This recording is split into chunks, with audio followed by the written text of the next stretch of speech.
నా బుజ్జి ఫ్రెండ్ మోహన్ చూశాను. వీడి అమ్మా నాన్నలు కలుపు.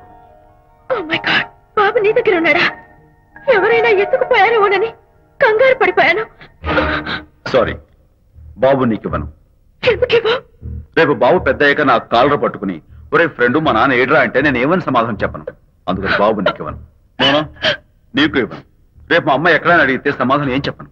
క్షణం సేపు బాబు కనపడకపోయేసరికి మీరు మీ గొడవలు మర్చిపోయి ఒక్కటైపోయారు. ఎప్పుడు ఇలాగే కలిసిమెలిసి ఉంటామని ప్రామిస్ చేస్తూ ఇద్దరు కలిసి అడిగితేనే బాబుని మీకు ఇస్తాను. అనిత, నన్ను క్షమించు. ఇంకెప్పుడు నీ మనసు బాధపెట్టను. ఇద్దరం కలిసి బాబుని తీసుకుందాం. మేం బాబుని తీసుకో.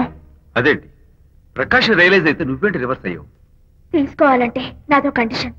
నువ్వు శాంతి మళ్ళీ కలుస్తావంటేనే మేం బాబుని తీసుకుంటాం. వద్దనుకుని వెళ్ళిపోయింది. తను వస్తానంటే నేను వద్దాను. ఏమిటి డెకరేషన్? Decoration కాదలుడు, realisation. అమ్మాయిలో మార్పు వచ్చింది.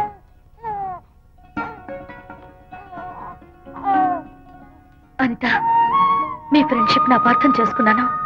అసలు ఫ్రెండ్షిప్ అంటే ఏమిటో నాకు ఇప్పుడే అర్థమైంది. తీసుకోండి.